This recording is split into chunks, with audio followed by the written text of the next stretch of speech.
bem-vindos ao canal Produz. Chegamos ao último capítulo da série A História por Trás de um Homem. Falamos do início da construção deste legado, mostramos cada passo, obstáculo e desafios vencidos, até chegarmos à gigante SSA que administra as marcas Super Frango e Boa. E para finalizar esta incrível série com chave de ouro, entramos nas fazendas para conhecer a produção bovina a pasto, mas principalmente o confinamento. Organização, planejamento e eficiência na compra faz um grande diferencial à ZG Agropecuária. José Garrote nos recebe com o sorriso de sempre. Otimista, fiel aos princípios, ele garante que juntos podemos produzir alimentos com qualidade e sustentabilidade. Te convido a permanecer comigo e juntos desfrutarmos do conhecimento que nos trará este super episódio. Fiquem comigo.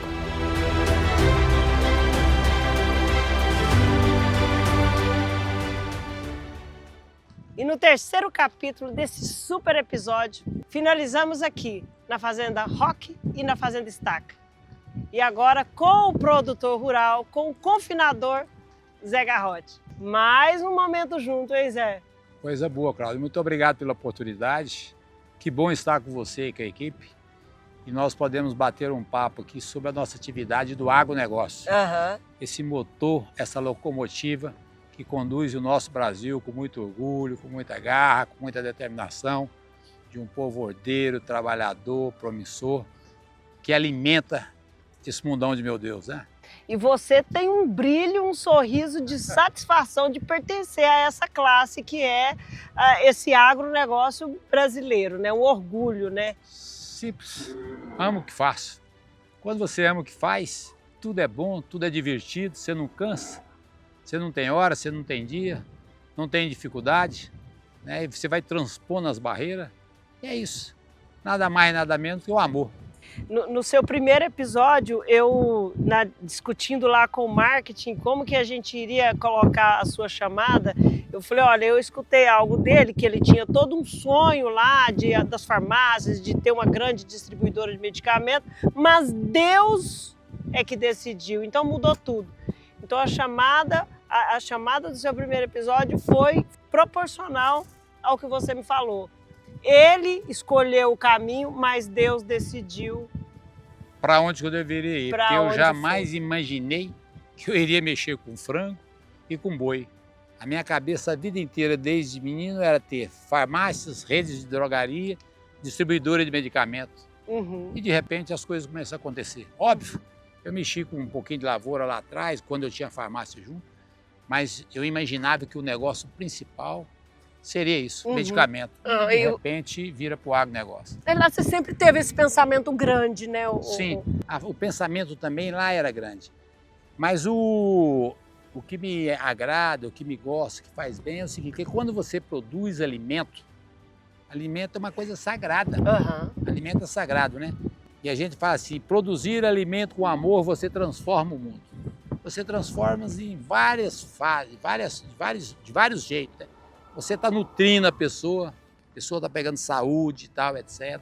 Você está desenvolvendo a pessoa. Tirando saúde. Você está dando estabilidade na família, ou no estado, ou no município. Porque a nação, aonde não tem pão, não tem união. Não tem união e tem miséria, tem guerra, ruim, tem tristeza, tem sofrimento. Então, portanto, produzir alimento é uma dádiva de Deus.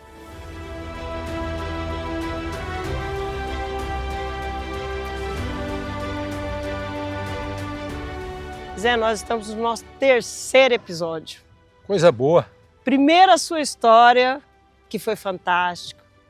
Segundo, essa grandeza que hoje é a Super Frango, orgulho de Goiás, orgulho de Itaberaí.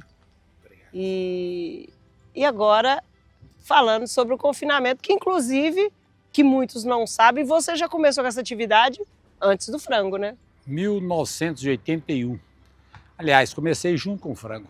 O frango em 81, confinamento também em 81. Paralelo. Você foi um dos pioneiros, então? Eu fui o 15º confinador do estado de Goiás, na época, e o segundo de Itaberaí. Pode ser o segundo ou pode ser o terceiro, porque o primeiro foi o seu João Dias, depois foi eu mais o outro amigo, no mesmo ano.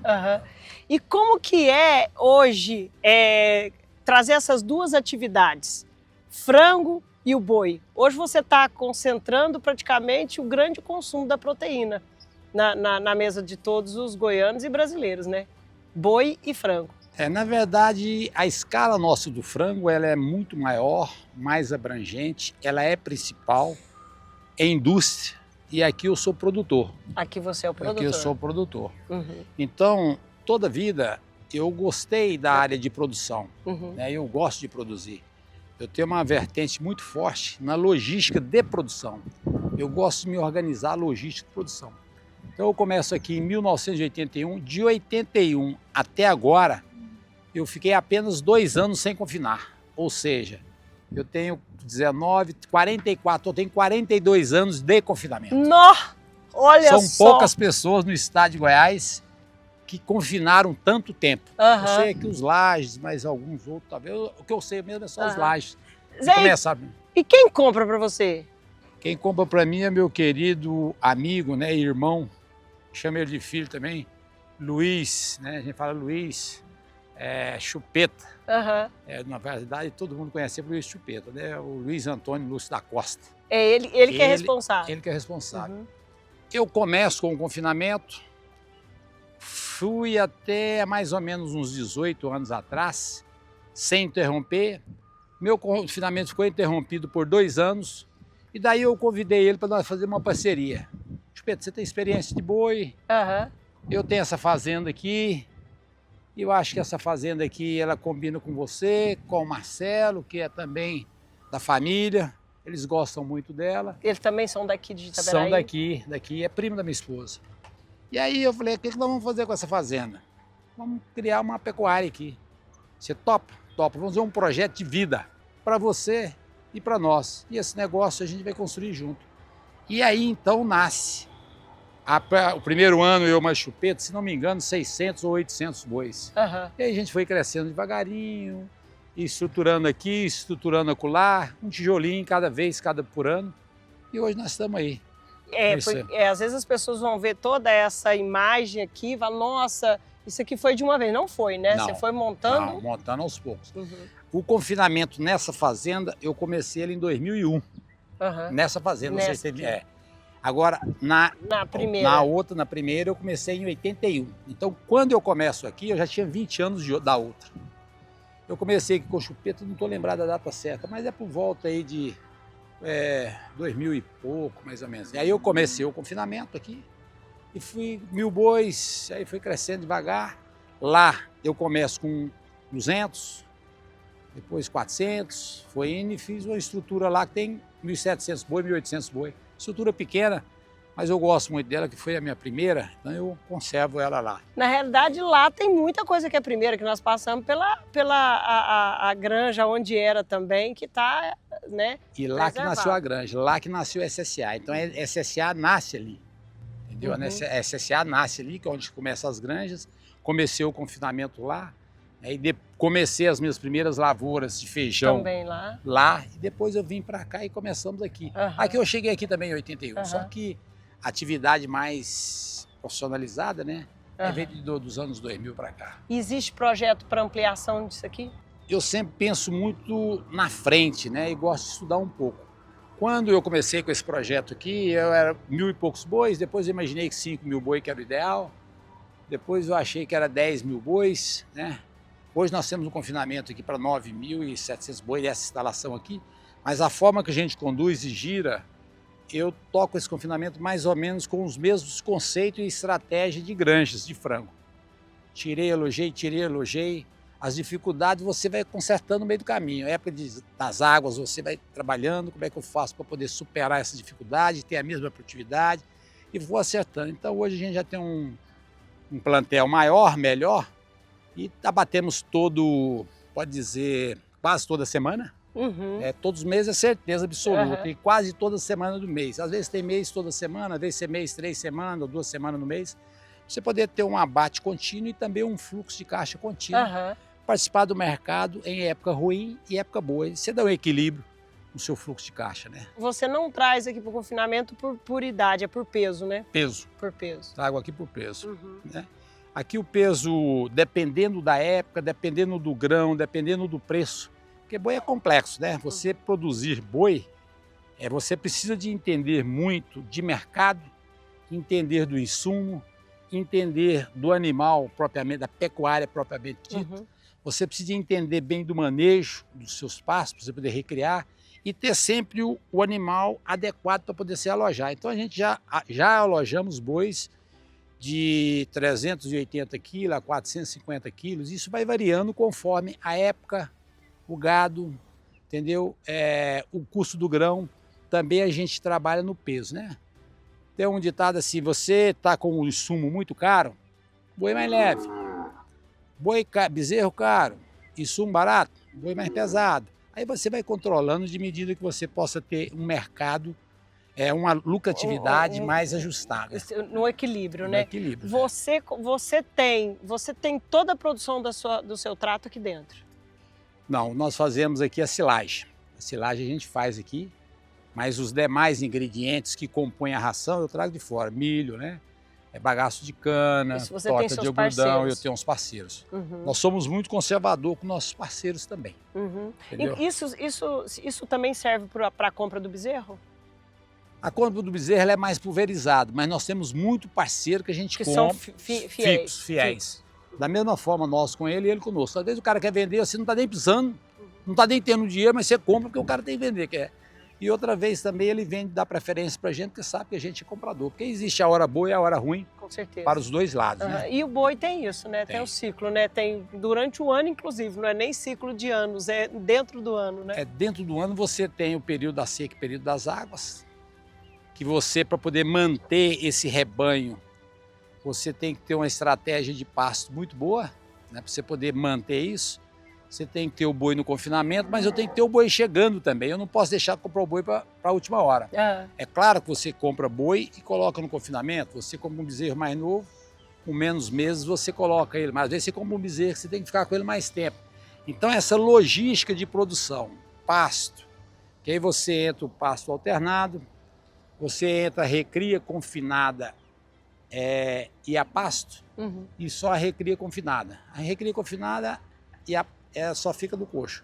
A recria confinada e a pasto, ela tem coxo e tem pasto. E depois você tem o confinamento em si, que é só a hora de você fazer o coxo, né?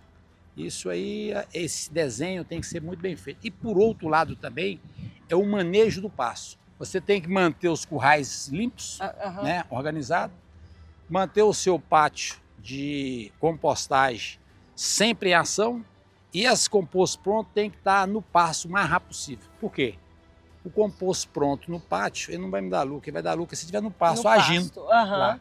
E isso tem nos ajudado bastante. Então, o trabalho que nós temos feito, desenvolvido na logística de produção, de alojamento, retirada do esterco, associado com os outros ingredientes no pátio de compostagem, produzir o composto e jogar ele no pasto, essa logística precisa ser tão bem ajustada quanto o alojamento, quanto a pastagem, para você poder ter a coisa redonda. Na mão. Na mão. Você está falando de redondo, de equilíbrio. Vem aí um ano que vai ter uma redução de produto boi no mercado, né? Que é o ano que vem. Sim.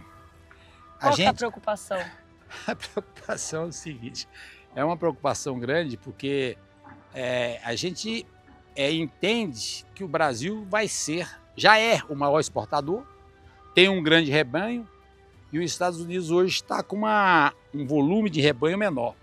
Mas nós estamos passando por uma fase de transição que ela está mudando um pouco o ciclo pecuário. Mas né? Ele produz mais carne que exatamente, nós, né? Muito. Né? Mas o Brasil está entrando nessa rota também. Então isso faz um pouco de confusão na cabeça do confinador e também na cabeça do criador.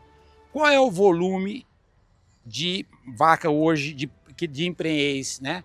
Qual é o volume da natalidade desses bezerros, né? O que é que essas vacas estão produzindo? Que época que essas novilhas estão sendo enxertadas? Que época que esses bezerros estão sendo abatidos? Então, isso está acelerando, né? Você pega um Angus mesmo, a novilha emprenha muito mais cedo, né? A taxa de natalidade é muito maior, você entendeu? O bezerro, ele já abate dente de leite, nós mesmos aqui estamos abatendo 65% do nosso gado, mais ou menos, é dente de leite. e o restante é J2. Sobra aí pouquinha coisa, de 1%, 3% aí de J4.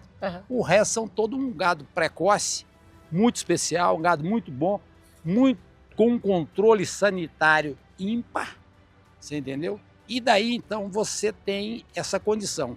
Com essa condição, você consegue enxergar um pouco mais como está sendo a evolução nas pontas. Porque, por um lado, é o seguinte, você fala assim, eu tenho menos rebanho, mas acontece que o pessoal também está produzindo mais. Está produzindo mais, né? Está produzindo mais. Você concorda? E eu estou abatendo mais cedo também. Né? A prática de inseminação das EATF veio aumentando cada dia mais. Esses anos eram um percentual, cada dia que passa. A genética está chegando.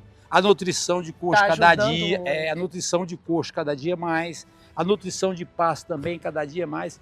Então você tem que ficar muito atento para poder entender esses momentos diante desse tamanho dessa transformação, que é uma transformação gigante. Então acho que nós vamos ter tempo que vai exigir mais competência de gestão para que você possa entender isso, para você poder sair bem no seu negócio. Né? Então precisa estar. Então o segredo vai ser a gestão. Gestão, eu acho gestão. E que a pecuária brasileira ainda deixa a desejar. Né? Eu até quero abordar, a gente falando de precocidade aí, e nós já estivemos em várias propriedades que inclusive está investindo na precocidade, que é para que o lucro do pecuarista chegue mais cedo, mas ainda tem muitas grandes pecuárias que rejeitam essa ideia. Mas não tem como, né, Zé? A tecnologia, o futuro pede a precocidade, né? Não tem como. Ela tem 2 pontos que vai acontecer. Primeiro, os fatores, né? Primeira coisa, nós temos que ter sanidade, genética, nutrição, ambiência e manejo. Esses 5 pilares é que vai fazer com que qualquer área, eu entendo isso para qualquer área tanto seja vegetal ou animal, precisa disso, entendeu? Então, se você não tiver um número que você consegue enxergar todos esses pontos e aplicar esses 5 pilares, literalmente eu acho que você não vai ficar, dificilmente você vai ficar no mercado. Não vai aguentar. Não vai aguentar, porque você precisa disso.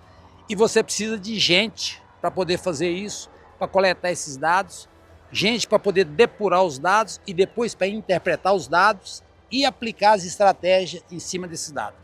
Então, o negócio é mais embaixo. Acho que precisa de muito profissionalismo. Eu vejo a pecuária, ela tem uma grande oportunidade pela frente, mas ela vai exigir muito do pecuarista para que ele possa sobreviver com ele em detrimento dessas necessidades. Porque a transformação está sendo grande, rápida e às vezes o cara não quer. E ele vai ficar. Se ele não acompanhar, ele vai ficar. Ele não vai conseguir permanecer na atividade. Não vai ficar. Lembrando que tem um outro quesito aí sobre todas as coisas, chama escala. Para que você possa aplicar esses 5 pilares, você precisa de ter escala para poder diluir os custos variáveis. Senão você também não vai conseguir, entendeu? Então eu acho que a escala é um outro fenômeno, né? Que em qualquer lugar, você pega no leite, está concentrando, você pega no frango, está concentrando, você pega nas áreas de lavoura. O que adiantou de uma pessoa com 100 hectares, 200 hectares, ficar tirando 500 litros de leite e tal, quer dizer, vive, mas se é aquele cara que for dali, que estiver na fazenda e tal, mas se for um cara que ele quiser profissionalizar, antigamente dizia-se, né? Um boiadeiro de 1000 boi era grande, né? Depois 2000, 5000, hoje 5000 já vai ficando, não é lá. Já é médio, pequeno, é médio, né? Entendeu? E outra coisa, o Zé, a gente está vendo também a questão da agricultura que cada dia mais está usando o sistema de confinamento. Isso também para agregar no custeio do dia a dia das propriedades e utilizar esse composto, esse resíduo que o animal tem na própria lavoura, né, na própria terra. O que acontece é o seguinte, quando você tem uma atividade hoje, ela por si só, ela não está conseguindo caminhar sozinho, ela precisa se desenvolver em outras áreas para ela poder caminhar. Se você pega uma indústria, vamos supor, vou dar um exemplo aqui, uma indústria de cana-de-açúcar. Não, cana-de-açúcar, né, vamos dizer. Depois eu vou falar do frango também. Hoje ela queima o bagaço, faz energia, ela faz biometano, ela faz o álcool, ela faz o açúcar orgânico. Ela precisa de um mix de produto para ela poder ter uma boa rentabilidade.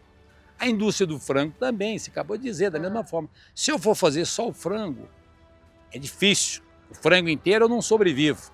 Talvez como se fosse um frigorífico só para matar boi e vender. Você precisa reinventar. Você tem que reinventar. Então eu preciso de vender os cortes. Eu preciso de embalar os cortes diferentes. Eu preciso de porcionar os cortes. Eu preciso de ter outros produtos agregados junto para me compor um mix de produto, aonde que eu vou ter mais SKUs ou mais produtos que eu possa atender a exigência do cliente. Vamos imaginar, no nosso caso, um pit dog. Você passa no pit dog, o cara precisa de presunto, precisa de queijo, precisa de frango, precisa da manteiga, precisa da batata. Então, como é que eu vou fazer esse combo para você? Eu tenho que fazer com que a minha empresa seja. E o boi também é da mesma forma. Então, essa parceria do boi e da lavoura ou da agricultura, ela tem que ser, porque senão você não vai dar conta. Ou seja, também não dá para você poder fazer uma recria boa se você não tiver um investimento na pastagem. Às vezes as pessoas falam assim, Zé, a sua fazenda é fazenda de recria, de bezerro, garrote? Eu falo, não, a minha fazenda é uma fazenda de agricultura que o produto que eu produzo ali, a variedade é capim e que esse capim vai para boi. Então, na verdade, não deixa de ser agricultura. Ela tem que ser agricultura. Então, ela é uma fazenda de produção de capim que tem a finalidade de tratar de boi. Então, pronto. Essa é a fazenda de boi. Não, ela é uma fazenda que produz capim. Agora, eu tenho que produzir capim com eficiência, mais barato possível, maior volume, maior valor nutritivo. E depois eu tenho que usar a minha mão de obra para me poder pastejar isso da melhor forma possível para poder retirar o meu dinheiro para trás. Você concorda que eu só vou tirar o meu dinheiro de volta se o boi pastejar bem e converter em carne? Senão eu vou perder o capital que eu joguei ali. Com certeza. Então, adubar o capim, fazer um capim bom, eu tenho que colocar um material genético bom lá em cima. E sadio, né? Sanitariamente bom. Que ele possa, que tenha uma mão de obra, um manejo, que ele seja bem pastejado, converta em carne, para eu poder tirar meu dinheiro para trás. Pelo contrário, minha amiga, eu não vou tirar, não. É porque o lucro da pecuária hoje é pequeno, né? É pequeno. Então, se você não for muito eficiente, você não desse aguenta. tamanhozinho. Dizem que porque agora eu tô com um produtor rural, o pecuarista Zé Garrote. Dizem que o pecuarista chora mais. Não, não é o pecuarista chorar mais. Na verdade, eu sento dos dois lados da mesa. Dizem que o preço do boi nunca tá bom pro pecuarista. Mas o agricultor também é assim, o milho nunca tá bom, a soja também nunca tá bom, entendeu? Isso faz parte da cultura brasileira, da área de quem produz, quem está do agronegócio, está no campo. Então, sempre o preço do milho está 50 e quer 60, 60 e quer 70, quer 70 e quer 80. A soja está 120, quer 130, quer 140, o boi está 280, quer 300, quer 320, quer 310. Isso faz parte da nossa cultura. Tem que se reinventar. Tem que reinventar. Agora, ao invés de reclamar. Eu acho que é aí que está. As pessoas dizem o seguinte, um exemplo. Teve o tarifaço. Eu te pergunto, o que eu posso fazer pelo tarifaço? Muito pouco, né? Ou quase nada. Quase nada, praticamente. Então eu passo para dentro da minha porteira, para dentro, e vou trabalhar naquilo que eu posso. E vai cuidar da sua vida. Vou cuidar da minha vida, que enquanto esse povo resolve por lá, eu estou trabalhando, minimizando meus custos aqui e dando um jeito de produzir mais e buscar meu dinheirinho para trás. É isso que eu tenho que fazer. Cuidar de mim. Então é isso que eu tenho. Até eles se entenderem. Até eles se entenderem. Depois, você entende, passa. Não tem alegria que não se acabe, nem tristeza que se perdure, né? Uma hora a tristeza vai acabar e a alegria vai acabar e também a tristeza não vai ficar a vida eterna. Tudo vai acabar, então... Ô Zé, a gente fala às vezes do preço da soja, do preço do milho, do preço da roupa, mas quando tá alto também, o povo só lembra da fase ruim. A fase boa ninguém comemora, né? E tem um outro ponto que você está falando, o produtor tem essa dificuldade, né? Nós brasileiros, que eu sou produtor, né? Eu acho que a gente precisa ser mais aberto no momento bom e também no momento ruim. Que é onde a gente aprende mais. Exato. Então é o seguinte, quando você está ganhando muito, é o momento mais perigoso que existe. Porque quando você está ganhando muito, você fica mais corajoso. Você acha que pode gastar muito. Você pode gastar mais, você começa a comprar, você fica mais valente. E essa é a hora perigosa. Porque quando você está apertado, que o negócio está ruim, você não faz muito. Enxugando. Você está enxugando e você não faz muita arte, você não compra, você fica mais acomodado. Agora, quando a abundância chega, aí o freguês costuma ficar mais valente, e nessa hora que ele fica mais valente, aí o custo é um perigo danado, né? Então, e tem que lembrar, eu estou ganhando hoje, mas amanhã eu posso perder. Então eu tenho que guardar minha reserva para o dia da manhã. E você é uma grande testemunha, porque no seu primeiro episódio você conta uma história de uma pessoa que passou por inúmeros momentos difíceis, né? Sim. E aprendeu com eles. Exato, porque na verdade é o seguinte, quando você tem momentos difíceis, você aprende muito. E aí quando você tem um momento bom, você tem que refletir no momento difícil, organizar a sua vida financeira e lembrar que essa abundância ou esse momento bom, ele vai acabar. E eu preciso de ter guardado uns trocadinhos ali para mim poder continuar no meu negócio, senão não vai acabar o meu negócio. A gente tem que pensar sempre nisso, né, Zé? É. Que tem os dias ruins e tem os dias bons. E isso em qualquer negócio, não é só no setor primário, não é só no agronegócio em todo, é em qualquer lugar, na indústria, é em qualquer lugar. Eu né? costumo dizer o seguinte, o caixa é Na rei. política. O caixa é rei. Aham. Então você tem que manter sempre um caixa controlado. Uhum. Você pode ficar devendo sem problema nenhum. Todo mundo pode ficar devendo e deve dever. É importante dever. Não dever é tão ruim quanto dever muito, porque atrasa o crescimento. Nós temos uma amiga em comum que fala que enquanto a dívida não vence, ela não é dívida, ela é compromisso. Ah, é? O Júnior, Ah, é? o Júnior Batista, ele falou, ó, se a dívida não venceu, é compromisso. Então você está cheio de compromisso. Cheio de compromisso. Então o que você tem que fazer nessa hora, na verdade? Você ter dívidas longo prazo, né? Com taxas equivalentes ao seu negócio. Aham. Então, para a tecnologia, eu posso pagar um juro mais caro, que o retorno é melhor, Aham. mas para o boi eu tenho que pagar um juro mais barato, porque para a lavoura, assim sucessivamente, ou seja, o juro tem que condizer com a sua atividade. Né? Esse é o ponto. Ah, fulano está pegando a X%. Fulano está pegando é problema dele, porque ele na atividade. E às vezes ele tem até uma outra reserva que permite ele fazer essa ponte por um prazo curto e ele vai pagar tudo bem. E é um bom negócio. Aham. Mas dívida tem que ter cuidado com ela, né? Uhum. Tem que ter muita atenção.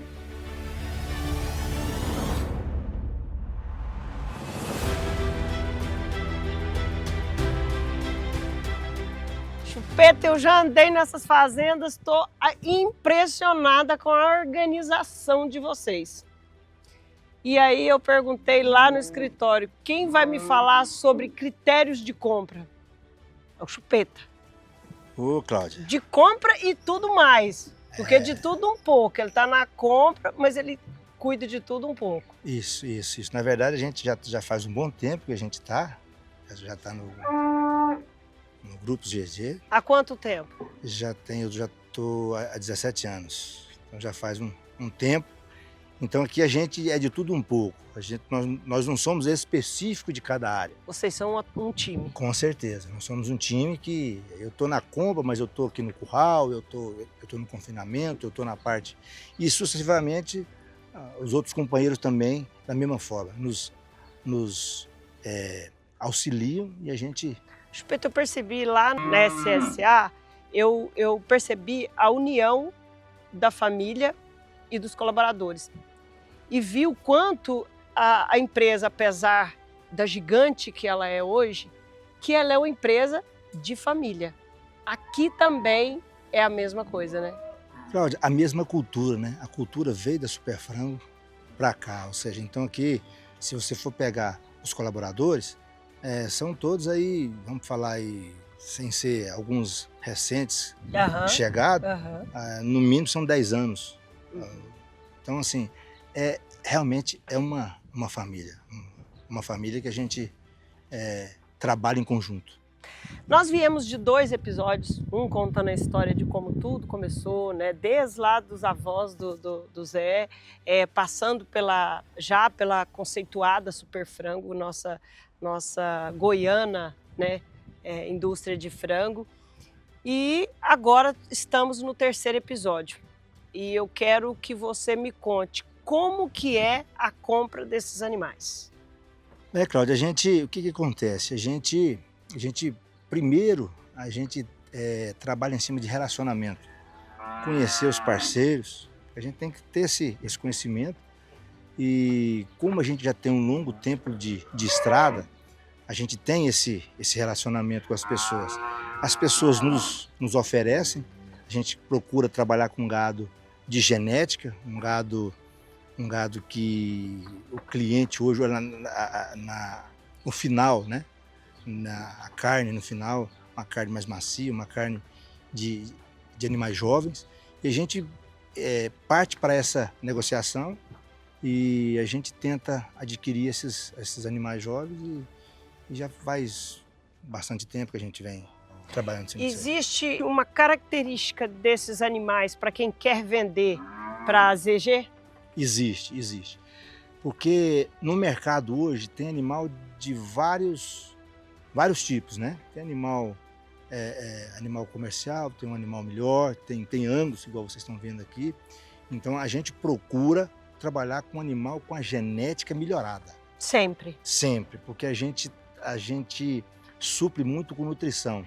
Então essa nutrição ela responde mais com gado com uma genética melhor.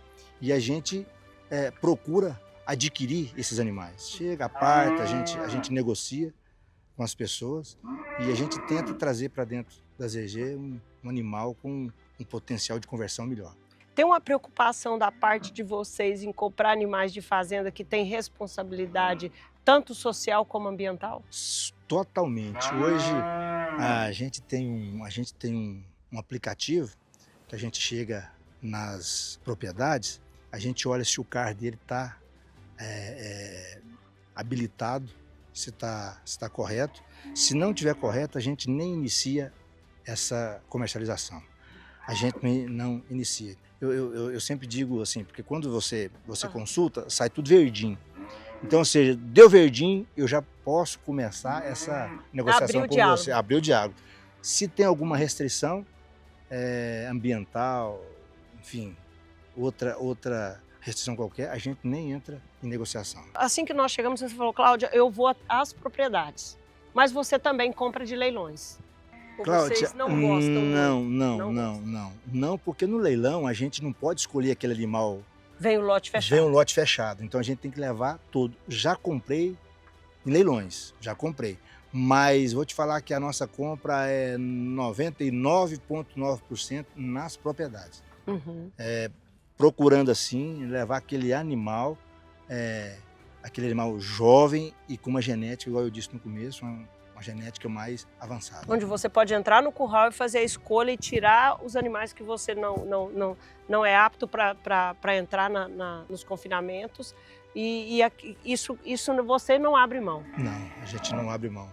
Isso faz parte do projeto. Isso aí. Tem propriedades que você já tem contrato e faz a recompra há vários anos? Vários anos. A gente tem parceiro que produz pra gente. Que inclusive produz para vocês. Inclusive produz pra gente. Porque a gente compra de bezerro ao boi para colocar diretamente no coxo. Os bezerros, eles chegam e vão pro pasto? Isso, os bezerros chegam, eles passam? Eles chegam, descansam uma semana, depois voltam pro curral para fazer o nosso protocolo inicial. Entrar no sistema? Isso, entrar no sistema e também as vacinas, né? Brincos, chips. A gente faz esse protocolo, faz a apartação por peso, forma os lotes e vão para o pasto para poder recriar e receber suplementação. E quando esses animais vão para o confinamento? Aí, quando compra bezerro, eles ficam de 10 a 12 meses na recria. Não é por idade, né, Chupeta? Não é por idade, porque são muito jovens. Uhum. Então, como a gente aqui trabalha com uma suplementação pesada, esse animal ele alcança o peso de aproximadamente 13 arrobas que a gente coloca no coxo, ele alcança muito rápido. Então, assim, ele alcança 13 muito jovem.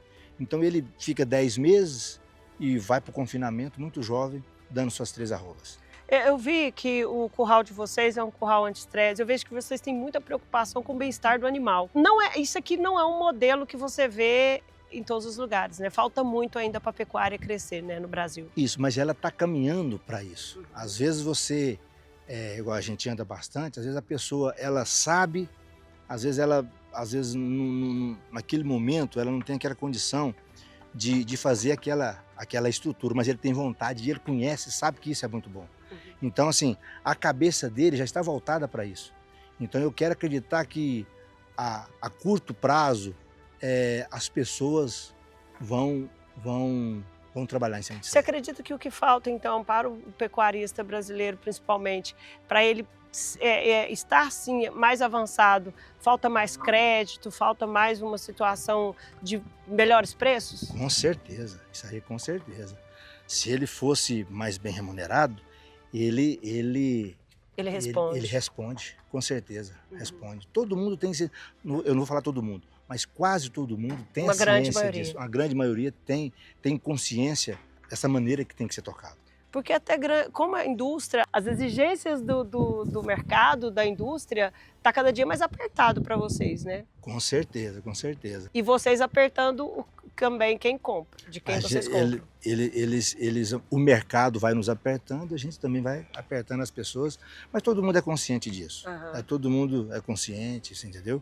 Já sabe essa questão do cara, essa questão de ambiental, trabalhista. Já você chega lá, consulta, pede o carro para a pessoa já sabe como que é, já fica tranquilo, já nos fornece o cara, a gente explica para ela, você entendeu?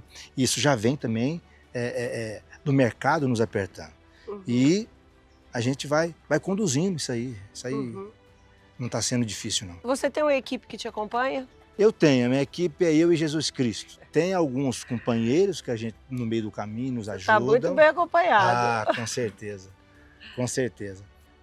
Nós temos os intermediadores, né, que nos ajudam nessa jornada.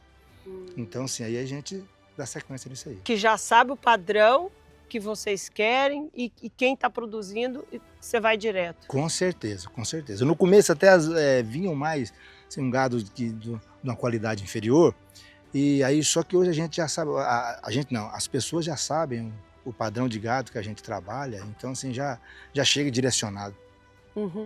Chupeta, vamos conhecer esse curral que é realmente um projeto, e você falou que é um projeto que foi desenhado, né? Por você, né? Isso. Você pegou tudo que era de bom em muitos lugares e trouxe e fez isso aqui. Isso aí tem aquele ditado, né? Nada se cria, tudo se copia. O que acontece? Praticamente quase todos os dias eu estou num curral. Aí eu peguei tudo de bom que eu vivo e coloquei nesse aqui. E mesmo assim ainda tem algumas coisinhas, quando a gente for fazer outro curral, a gente ainda modifica esse aqui ainda. Olha só.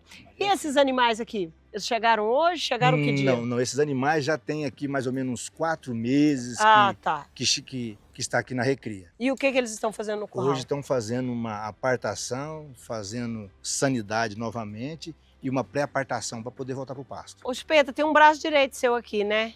Com certeza, com certeza. Vamos lá falar com ele? Vamos lá. Vamos conhecer ele? Vamos lá. Conhecer.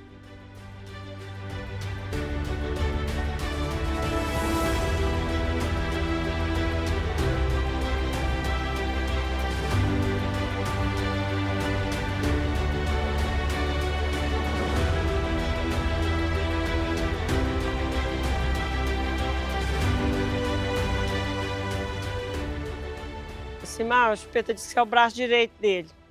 Como que é o manejo diário aqui? Porque ele tem hora que ele não pode estar aqui dentro, né? Que ele está comprando, né? Como que funciona isso aqui diariamente? Cláudia, funciona da seguinte forma. Os animais chegam, a gente compra, a gente dá 5 dias de descanso para eles no pasto, depois a gente retorna para fazer o protocolo de entrada, que vem o brinco da rastreabilidade, mais vermífugo, coccidiosos, vacina coccidiosa. Depois a gente retorna para o pasto novamente. Aí a gente tem outro protocolo de entrada do confinamento. Tá chegando animais, inclusive, né? Isso, tá chegando um animal de compra agora aí no momento. Aí tem o protocolo de entrada do confinamento. Depois de entrada do confinamento tem a saída pro frigorífico. Então é tudo feito por mim e minha equipe. O Chupeta nos orienta, nós aí sempre ele está nos orientando. Mas a gente que... E agora a internet ajuda demais, né, Chupeta? Com certeza, veio para poder, nosso Deus, todo mundo... Você imagina esse movimento todinho aqui antes, quando não tinha o vídeo, as ligações, o WhatsApp, você imagina? Cláudia, era bem complicado. Você não consegue nem lembrar, né? Não. Para te falar a verdade, não. Já sofremos, né, Lucimar? Bastante. Comunicação, a gente, precisamos conversar e tal, a gente no mundo voltava. Então, assim, foi... Então, nas suas ausências aqui, quando você está fora, quando você está comprando, quando você está viajando, buscando mais animais e outras propriedades, porque você falou para mim que você vai nelas, ele é que está na frente de tudo. Isso, o Lucimar, ele é o gerente de manejo. Então, todo manejo de gado que envolve pastagem, curral de manejo e curral de confinamento, ele é o gerente e tudo em prol. Quem toma conta é a equipe dele. Você mora aqui? Sim. Dentro da propriedade? Propriedade. A maioria dos colaboradores moram aqui dentro? Isso. Como aqui é uma propriedade, fica perto da cidade, fica mais ou menos 6 quilômetros, tem alguns colaboradores que moram, que vão e vêm todos os dias, mas vamos falar aí 80% moram todos aqui dentro. Moram todos aqui dentro. Você está falando de pastagem. Vocês têm a reforma de pasto diariamente e todo o composto que é produzido vai para essas pastagens? Perfeitamente. Não é reforma, porque isso aqui, o que acontece? É uma propriedade que já foi formada há um bom tempo. E você só vem fazendo Com regularmente? certeza, isso aí. Aí nós temos o composto e esse composto ele é jogado nas pastagens e automaticamente vai renovando essa... Que você compra dos confinamentos e da granja. Perfeitamente. Lembrando que cada um paga suas contas, Cada um né? paga a conta. Assim, a gente fala, né? Boi de Chico em terra de Francisco. Mas assim, é tudo, né, do grupo, porém, cada CR é diferente. Tem que pagar. E tem que pagar. Entra no custo de cada um. E é assim que funciona direito, né, o Chupeta? Você saber que cada departamento, que aqui é departamentos, né? Ele tem a ração desses animais, eles têm que pagar por elas. Não é porque a fazenda produz que você tem isso aqui, não, eu vou lá pegar. Não existe isso. Aqui é tudo sob um controle, né? Não, com certeza. Aqui cada CR tem o seu departamento, cada CR tem o centro de custo. Esse centro de custo, ele é analisado e... Nós viemos lá da ROC e estivemos com o Robson. E ele falou que tem todo um sistema que envolve todas as fazendas, todos os negócios. É uma comunicação só, né? A central é lá. É lá, né? É isso aí. Ele é o nosso gerente lá. E o que acontece? Todos os centros de custo são gerados lá. Ou seja, encontram lá para poder... quanto custou esse bezerro, quanto custou, até chegar no final. O boi vai ser abatido, a arroba final já tem um custo pré-estabelecido. Vocês têm um orçamento determinado para o ano todo de compra ou você compra conforme a necessidade? Não, a gente faz o orçamento, isso aí. Isso é boa pergunta. A gente tem esse planejamento durante dezembro, a gente já faz o orçamento do ano inteiro. A gente, os animais que são abatidos, 90 dias, 100 dias antes, a gente já passa essa escala para o frigorífico. Então a gente já programa a venda. A compra a gente programa durante o ano, durante o ano inteiro. Então a gente mais ou menos, isso muda, isso pode mudar. Às vezes o mercado muda, agora vamos comprar bezerro, não, agora vamos comprar garrote, vamos comprar isso, vamos comprar aquilo.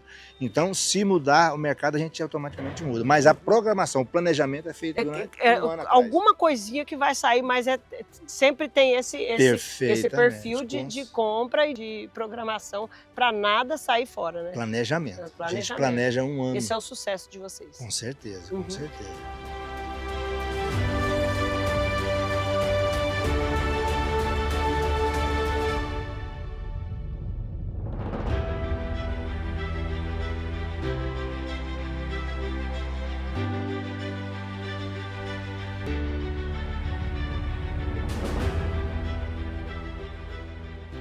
Anderson, a gente estava conversando com o Zé e ele falou que a responsabilidade de tudo isso aqui é seu. Exato. Conta para nós como que é o dia a dia aqui desse confinamento. Então vamos lá.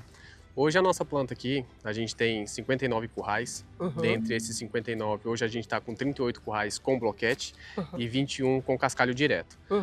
A diferença é que facilita e possibilita a gente trabalhar com estratégias diferentes dentro do confinamento, dentre o período do ano. Certo. Período de secas e período de águas, a gente consegue fazer um ajuste de lotação para poder otimizar a estrutura do confinamento. Então hoje a gente tem o início do confinamento, vamos dizer assim, a rotina inicial às 6 horas da manhã, onde a gente vem fazendo a leitura de coxo. Os primeiros tratos é às 6. O primeiro trato ele inicia às 7 horas da manhã. Às 7. Às 6 horas da manhã, o que a gente faz? a gente busca fazer a leitura de coxo, que é justamente fazer uma identificação de sobra, de ajuste para aumento ou redução no fornecimento para os animais. Então, das 6 às 7 horas, a gente passa fazendo essa avaliação curral por curral.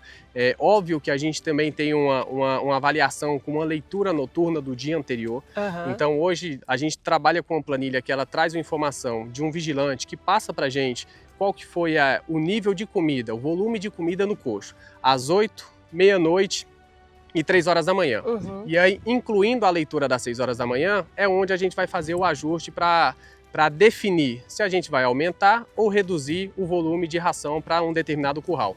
Então, esse é o nosso processo inicial para poder tomada de decisão. Então, o volume de trato, a decisão do volume de trato é conforme cada curral. Cada curral. Cada curral. Então, hoje a gente tem os 59, onde a gente tem raça aqui do meio sangue Angus, do Nelore.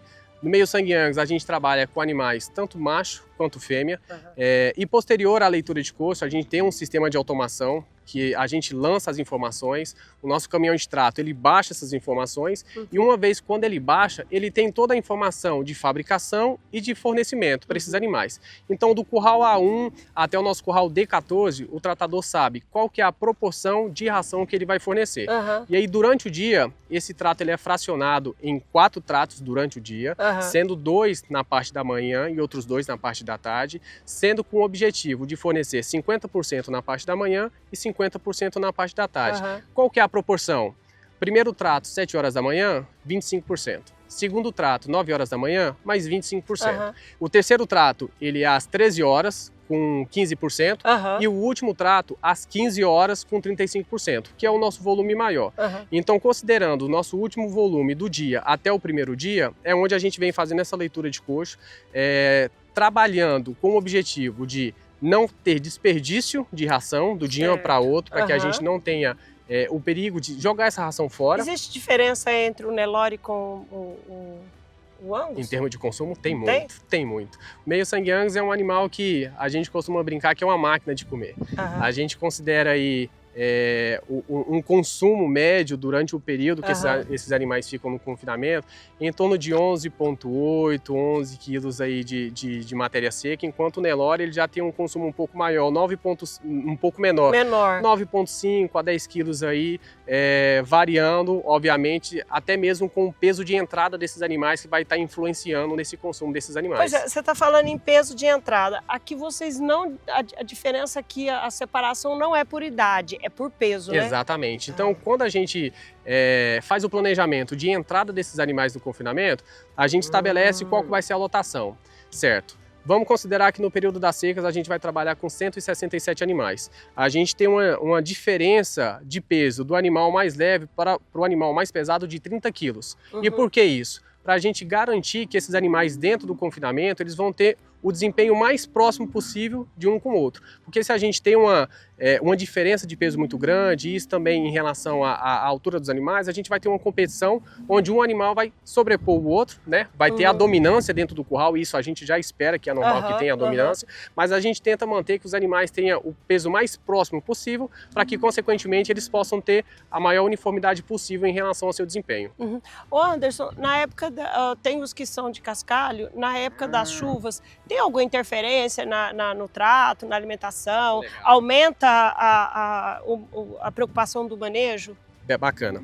No período de chuvas, a gente tem 2 métodos aqui que a gente trabalha para poder melhorar a ambiência para esses animais. O primeiro, a gente sempre deixa um curral vazio dentro do confinamento. Por quê? Animais que chegam na casa de 50 a 60 dias, a gente já considera que tem um acúmulo de esterco um pouco alto. Então, o que a gente busca fazer? Pega esses animais, leva para um curral vazio, consequentemente a máquina entra no curral de origem desses animais, faz a limpeza, tirou o material, a gente pega esses animais que movimentou para o curral vazio e retorna eles para o curral de origem. Esse é um ponto. O segundo ponto que a gente trabalha no período da chuva é sempre de fazer a limpeza do fundo de curral, embaixo de cerca. Então é um trabalho braçal mesmo, que a gente sempre busca não permitir que acumule material, para que quando vem a chuva, essa chuva caia no curral, consequentemente lave o curral, né? E aí não tenha um acúmulo de material dentro do curral, possibilitando uma melhor ambiência aí para esses animais. Eu vi que vocês estão fazendo manutenção de ruas, né? Tem uma preocupação com limpeza, com organização, né? A fazenda tem essa preocupação, né? De forma geral. E tanto na nossa área de refeitório, de escritório, tanto para os animais. Então aqui, o objetivo com todos os colaboradores a gente conversa com eles pedindo sempre uma atenção para que a gente possa ter uma organização. Então, cuidado com plástico, com copo, com algum prato que posteriormente a pessoa possa vir comer. Para os animais, na limpeza também, na organização, tanto na linha de trato, tanto dentro do curral, evitar pedra, evitar acúmulo de material que possa aí fazer com que os animais tenham um menor desempenho durante o período que eles estão dentro do confinamento. A gente estava conversando isso com o Chupeta. Cada atividade ela tem que se pagar, ninguém aqui pega, não existe esse negócio de pegar de graça não, cada um tem que pagar pela sua... Aqui o que se consome aqui tem que pagar, né? Exatamente. Não vem de graça da outra propriedade, nem da agricultura não, Cada um tem a sua responsabilidade. E é bacana você falar isso, porque assim, hoje dentro do confinamento a gente tem trabalhado com algumas metodologias para que o confinamento ele possa se pagar. A gente sabe que as margens dentro da pecuária são margens curtas. Então hoje dentro do confinamento a gente tem trabalhado justamente em melhorar a nossa eficiência de trato para que a gente possa ter uma menor eficiência biológica. E o que é eficiência biológica? É justamente aquilo que o animal come de matéria seca para produzir uma arroba. Então hoje, por exemplo, se a gente for considerar os machos no período de seca, a gente está trabalhando em torno de 133 a 137 quilos de matéria seca por animal. Então isso é algo que a gente vem buscando manter. E como é que a gente mantém isso? Através de informações.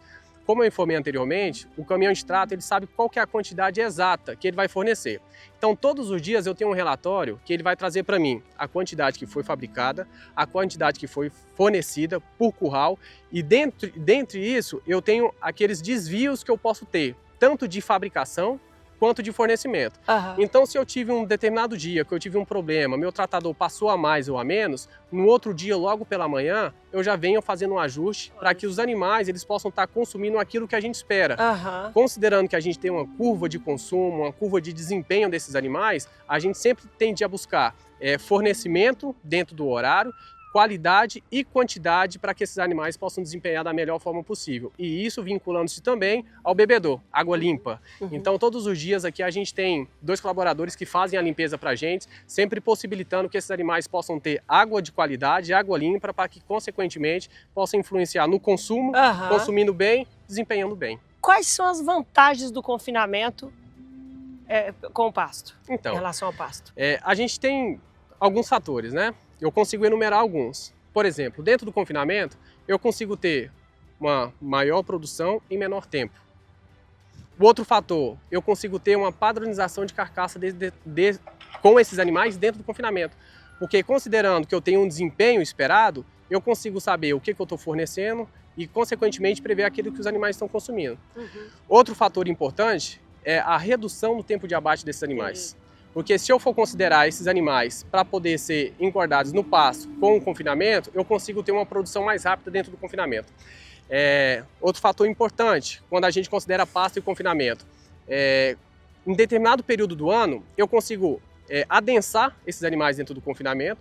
Consequentemente, eu consigo trabalhar com a margem mais bamba nos pastos, por exemplo, período de secas, onde a gente tem uma menor quantidade, né, e qualidade de forragem, então eu consigo bombear, trabalho com uma lotação ajustada nos pastos, trago esses animais para dentro do confinamento. Sem exigir tanto. Sem exigir tanto. E aí eu consigo trabalhar com uma rotação nos pastos, garantindo uma qualidade de forragem para os animais que estão sendo recriados lá e, consequentemente, também uma proteção do solo para que a gente evite uma degradação quando a gente vier no período de chuva. Então a gente evita que esse pasto seja rapado, trabalhando com a lotação legal, bacana e adensando dentro do confinamento. Esse é outro ponto. Um outro fator interessante e legal do confinamento é que eu consigo trabalhar com previsibilidade e planejamento. Então, uma vez que eu tenho dentro do confinamento a possibilidade de trabalhar com minhas curvas de desempenho, eu consigo prever qual que vai ser o ponto e a data que esses animais vão chegar ao ponto de abate e eu consigo fazer a minha programação de abate. Então eu consigo trabalhar com essa flexibilidade também dentro do confinamento. Outro fator importante, quando eu vinculo trazendo esses animais para dentro do confinamento, eu trabalho com uma dieta que me possibilita um custo de arroba produzida menor comparado aos pastos no período da seca. Por exemplo, dentro do confinamento hoje, a gente trabalha com 2 subprodutos. que é a torta de algodão e o bagaço de cana. Então, trabalhando com esses subprodutos dentro do confinamento, eu tenho um custo de arroba menor comparado com o pasto, e aí é um outro fator legal, interessante. E aí, fechando tudo isso, a gente tem uma melhor rentabilidade dentro do confinamento, porque eu consigo trabalhar com mais animais e um espaço reduzido. Você falou do bagaço de cana. É engraçado que nós estamos em Itaberaí, que é uma terra de grande produção de laranja, mas você não pode usar o bagaço porque aqui não tem esmagadora, né? Não tem, né? Exatamente, não temos uma indústria própria para isso. Exatamente. Obrigado pelas informações. Imagina, estamos à disposição. Eu acho que, falando até um pouquinho aí para o telespectador, eu acredito que o ramo pecuário, né, ele, como eu mencionei, é um ramo que tem as margens mais curtas e a gente sabe disso, mas com dedicação, com planejamento, com todos os dias você estando do lado ali do animal, vendo características, por mais que você não tenha uma gestão em números muito eficiente, mas você observando o comportamento animal, você consegue trabalhar para poder melhorar aí os seus resultados. Isso é algo que a gente tem experimentado aqui dentro.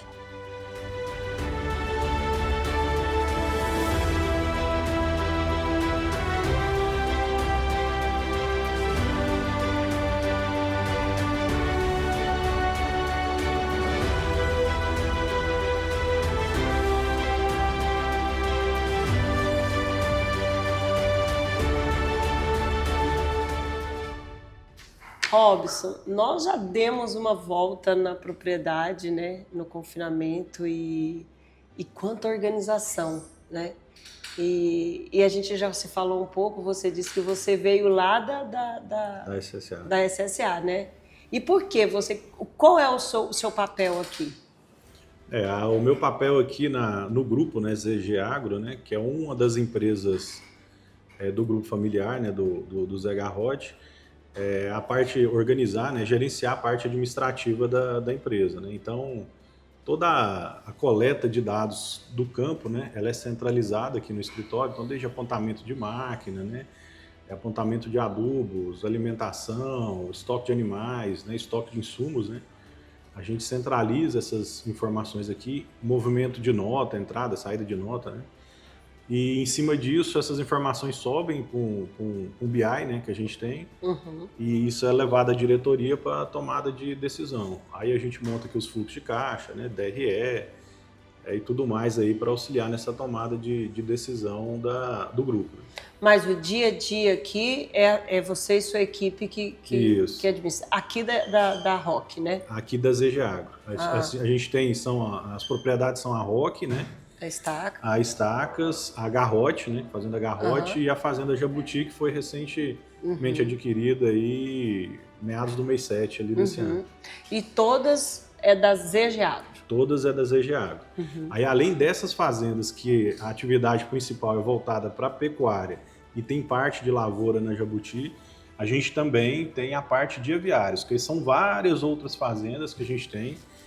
São mais de 36 aviários, mais de 1,5 milhão de aves, que também está sob a nossa gestão e tem um responsável direto para a criação desses animais, né? Então pega o pintinho lá, né, de novo, né? Faz a engorda dele até os 45 dias e entrega para a SSA no modelo padrão, assim como todo integrado. Que é exigido por eles. E todo integrado SSA segue as mesmas normas, as mesmas regras, não tem benefício nenhum, muito pelo contrário. Conosco ainda aperta mais o cerco. Então, além do bovino, do confinamento, você também está controlando os aviários aqui? Os aviários e parte de agricultura, né? De agricultura também. Que a gente começou. Nós estamos aqui numa sala que é um escritório, mas é uma fazenda. É uma fazenda, essa é uma das propriedades. É uma indústria de céu aberto. A indústria céu aberto. E com toda a dinâmica de uma empresa. Toda a dinâmica de uma empresa.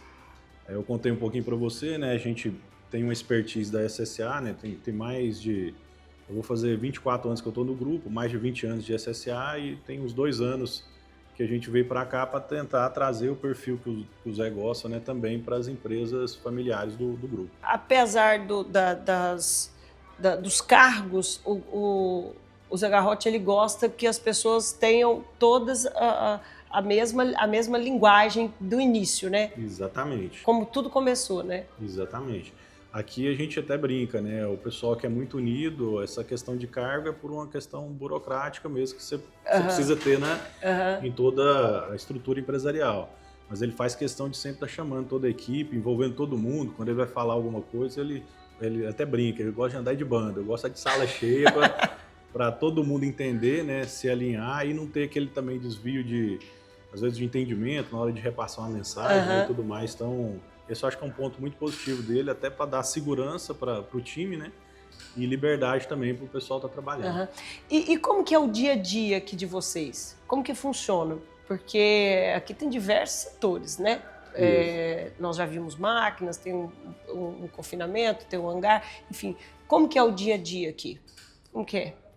O dia a dia aqui, a gente brinca que cada dia é um dia diferente, porque assim, não tem muito uma rotina. Tem que lembrar que é uma indústria, mas é uma fazenda, né? Aqui não tem muito uma rotina assim, do dia a dia. Você tem a parte burocrática que você está movimentando todo dia, né? Principalmente entrada e saída de documentos. Mas você lida com natureza. Aí sempre tem uma situação nova ali, você tem uma questão ali, talvez ali de, né, falta de água, de repente, algum desconfinamento, por algum problema técnico, ou falta de energia, então sempre tem uma situação diferente. Você tem que dar socorro, às vezes, para um caminhão com um problema, né? Tem equipe de logística nossa que dá socorro, então aqui cada dia é um dia. Aí você tem também as mudanças de mercado que acontecem, né? Às vezes você está prevendo um cenário, o mercado te direciona para um outro cenário, então você tem que mudar, às vezes, sua estratégia de alimentação, de lotação de animais, de idade, né, desses animais, da produção, financeiro, você tem que correr lá para o financeiro, vamos mudar aqui um pouquinho, porque estava com a expectativa de entrar tanto dinheiro, a gente vai ter que mudar um pouco, vamos aumentar o estoque, às vezes tem uma oportunidade boa o mercado virou, vamos subir mais o estoque nosso de milho, tem uma oportunidade melhor, então é muito dinâmico. Melhorou o preço, né? Você tenta fazer avaliando sempre o mercado as condições melhores de preço. Nós temos a nossa mesa de operação, então a gente procura fechar mais ou menos 50% de todo o nosso rebanho em mercado futuro, né, do que tem a expectativa já de venda. Então, cada dia um dia aqui. Aqui você produz o boi para corte, produz o frango para super frango, que é para e corte. Você tem composto dos dois, né?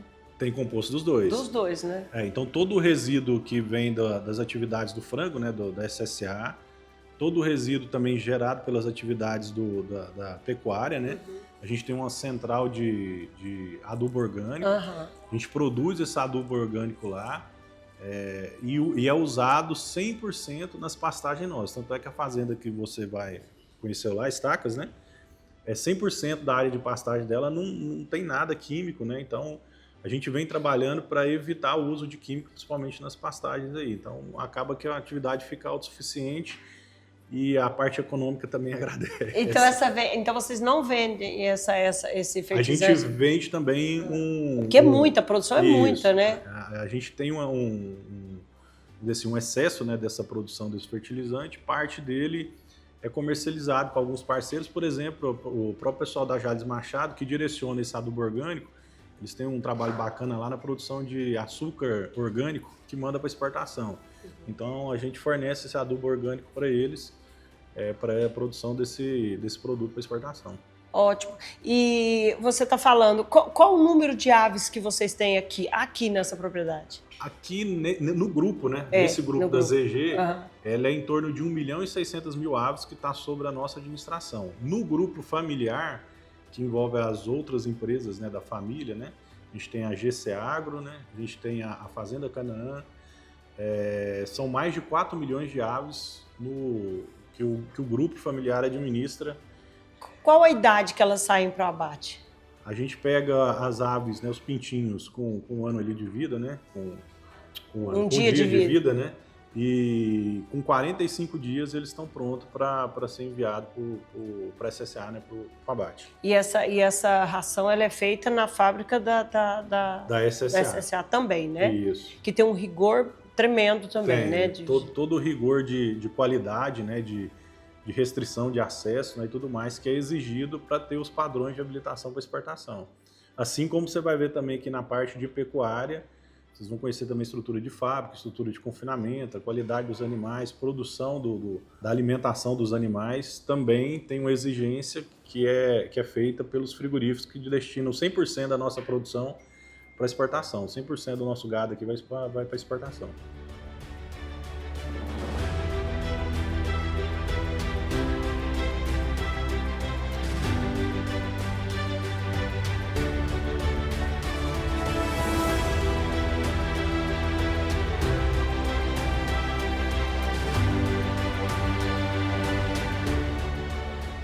Outro dia fantástico, né?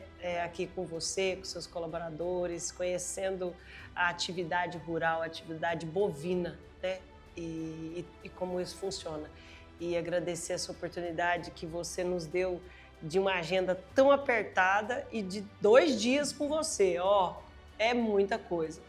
E eu quero um encerramento desses 3 episódios, dessas três momentos que nós pudemos proporcionar para os nossos espectadores, te conhecer um pouquinho, saber como que você trabalha, como que você pensa, quem é você e o que está por trás deste homem que traz tanto progresso, não só para essa cidade, como para esse estado, mas principalmente para esse país. Bom, primeiro eu quero agradecer você pela oportunidade, né, da gente estar junto, falando, conversando, né, levando os nossos pensamentos às outras pessoas, né, que jeito que a gente pensa, que jeito que a gente age. Na verdade é o seguinte, eu sou um otimista por natureza, uma pessoa entusiasmada por natureza, eu consigo enxergar de cara sempre, meu pai dizia isso, sempre o bom. As coisas boas, as dificuldades, dificilmente. Então, quando eu entro no negócio, eu sou aquele cara que veja os benefícios. Eu fico vendo muito as dificuldades, quais são os intempéries que vai ter no meio do caminho. Então, isso é uma característica positiva, porque você é positivo, então tem uma energia positiva, né? A Bíblia fala isso, né? Entendeu? Então porque às vezes tem as pessoas que, quando começam um negócio ou um projeto, mas tem isso, tem aquilo, tem aquilo outro, vamos esquecer. Vamos focar e ressaltar o positivo. As dificuldades a gente vai acertando no meio do caminho, com isso as coisas vão acontecendo, vão crescendo. Então acho que é um ponto positivo. Eu sou assim. Depois, por outro lado, eu sempre acredito que a gente pode fazer, que as pessoas também podem fazer. Todo mundo tem a oportunidade de fazer. Tem espaço para poder fazer. Nos outros episódios nós falamos sobre a minha origem de família humilde, como qualquer outro, e que qualquer outro pode fazer. Muitos, né? E isso, outros, né? E isso vai depender de você, da sua escolha, do seu desejo, da sua predisposição, da sua disciplina, né? Para poder fazer. Disciplina. Disciplina espartana, né? É uma coisa que você frisou muito no primeiro episódio, de coisas que deu certo pela sua disciplina. Disciplina, né? Persistência, né? Você tem que ser resiliente, né? Leva pancada, levanta, sacode a poeira, caminha, leva outra, levanta e vai trilhando aquele caminho, conseguindo chegar lá na frente. Então essa áurea positiva, com essa predisposição, esse acreditar, a fé, você tem que ter fé, acreditar em você. Então isso, no final, com certeza vai ter um resultado de sucesso, eu acredito. Então esse é o Zé Garrote, entusiasmado de sempre, acredita, confia, tá? E acha que tudo vai dar certo e acaba dando mesmo. Sempre. Acaba dando certo. Sempre. E tem algum projeto que nós não falamos, mas que você pode contar para nós? Não, eu acho que os projetos que tem tá ligado à agropecuária que mesmo. Que nós podemos esperar? Não, ainda não. Por enquanto não tem nada de novo, não. É dar continuidade no que nós estamos falando, é tentar melhorar, porque a melhoria é contínua, né? Agregar valores nessas mesmas áreas, criar outras vertentes para que você possa, como nós falamos da compostagem, falamos dos outros produtos da SSA, para você poder ir crescendo e diminuindo as dificuldades, porque cada dia que passa as margens são mais estreitas, a competitividade é maior. Então, se você está buscando outras alternativas que esteja agregada com o seu negócio, com certeza você vai ter um resultado melhor, né? Você precisa. Porque o que me trouxe aqui até hoje, claro, não significa que vai me levar até acolá amanhã. Então, é bom que você mude sempre e continue na rotina da transformação contínua, né? Melhoria contínua. Sempre. Sempre. Evolução. Evolução. É assim. E esse é o papel da Produz. trazer para vocês grandes histórias, histórias de superação, histórias de desafios vencidos, de um legado escrito, deixado com força, com desejo, mas principalmente com fé. Essa é a história por trás de um homem, Zé Garrote. 3 episódios fantásticos que vão deixar marca não só para Produz, como para todos nós. Até breve, amigos, e obrigado pela audiência.